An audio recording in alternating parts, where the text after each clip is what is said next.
Welcome to the bird media. నేను మీ పవన్ కృష్ణమూర్తి.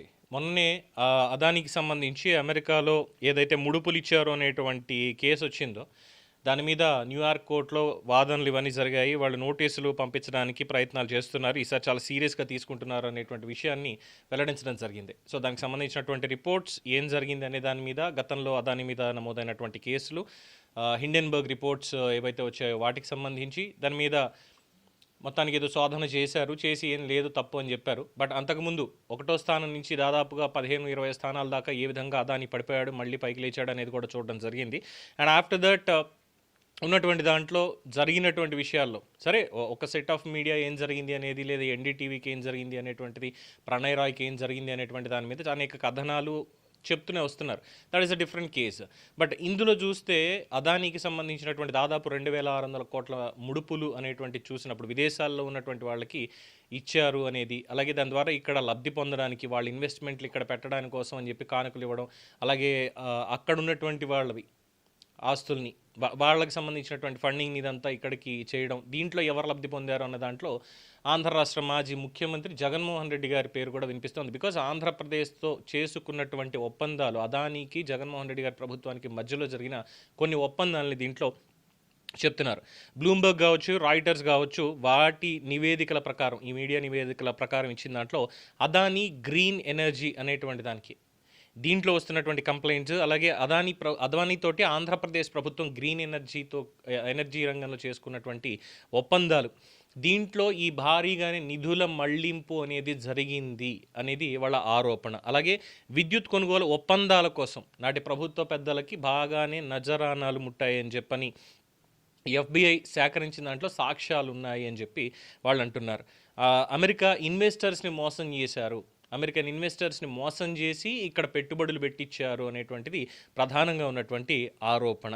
ఎందుకంటే అదానితోటి జగన్మోహన్ రెడ్డి గారి బంధం ఏ విధంగా నడిచింది అనేది మనం ఒకసారి చూసినట్టయితే ఇప్పటికీ అనుమానాస్పదంగా కాదు, అసలు సమాధానం లేనటువంటి ప్రశ్నగా మిగిలింది. కోర్టు దస్త్రాల్లో ఇంకా మురిగిపోతూ ఉన్నటువంటిది గంగవరం పోర్టు కథ. గంగవరంలో అసలు ప్రభుత్వ వాటాలను అదానికి అమ్మేయాల్సినటువంటి పరిస్థితి ప్రభుత్వానికి ఎందుకు వచ్చింది? వేరాస్ ఇప్పుడు పబ్లిక్ ప్రైవేట్ పార్ట్నర్షిప్లో మెడికల్ కళాశాలలు నిర్మించడానికి తలపెడుతున్నటువంటి ప్రభుత్వం మీద వీళ్ళు చేస్తున్నటువంటి ప్రచారం ఏదైతే ఉందో దాన్ని కనుక పరిగణలోకి తీసుకున్నప్పుడు మరి ప్రభుత్వానికే దఖలు పడేటువంటి ఆ యాజమాన్యపు హక్కు మొత్తం అంతా కూడా మాకు అవసరం లేదు అని చెప్పి 10.59 షేర్ ఏదైతే ఉందో గంగవరం పోర్టులో ప్రభుత్వ వాటాని దాన్ని పూర్తిగా అమ్మేయడం, ప్రైవేటు వ్యక్తులకు అమ్మేయడాన్ని ఏ విధంగా చూడాలి అనేటువంటిది ఇక్కడ ఒకటి ప్రధానంగా ఉంది. అలాగే గ్రీన్ ఎనర్జీకి సంబంధించి, అలాగే పవర్ పర్చేజ్ అగ్రిమెంట్స్, అదానితో మాత్రమే కాదు పవర్ పర్చేజ్ అగ్రిమెంట్స్ రివ్యూ చేసి మళ్ళీ వాటిని రివైవ్ చేస్తాము అన్న దగ్గర గతంలో పీయూష్ గోయల్ గారు చేసినటువంటి స్టేట్మెంట్స్ని కూడా ఇక్కడ మనం గుర్తు చేసుకోవాలి.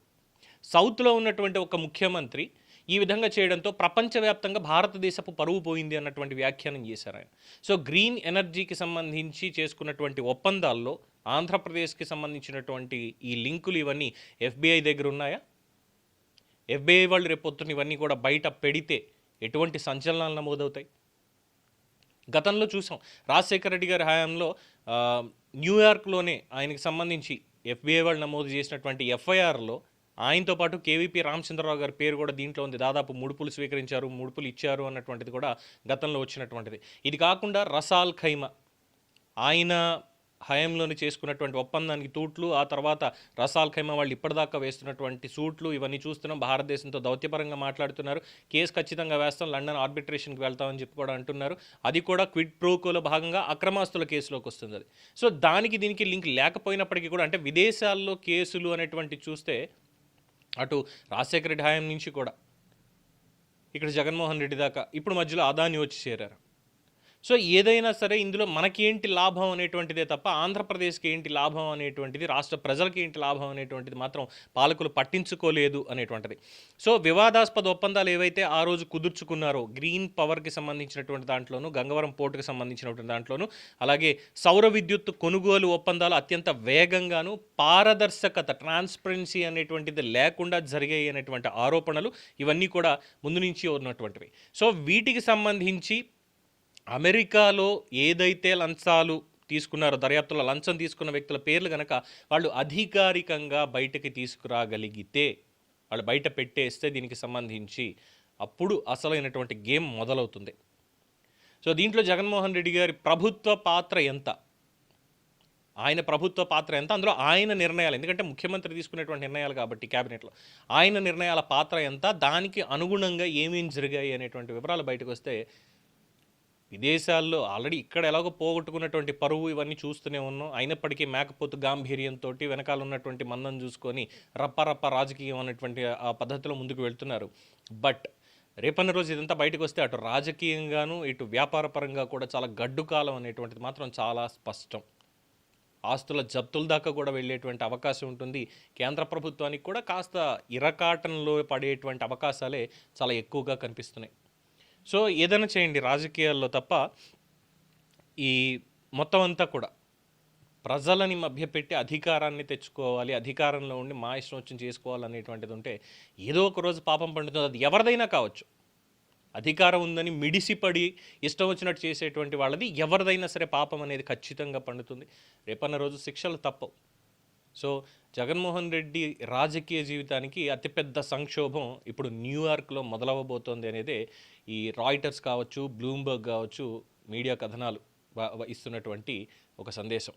అలాగే FBI నమోదు చేయబోతున్నటువంటి కేసుల వివరాలు కూడా చూడాలి.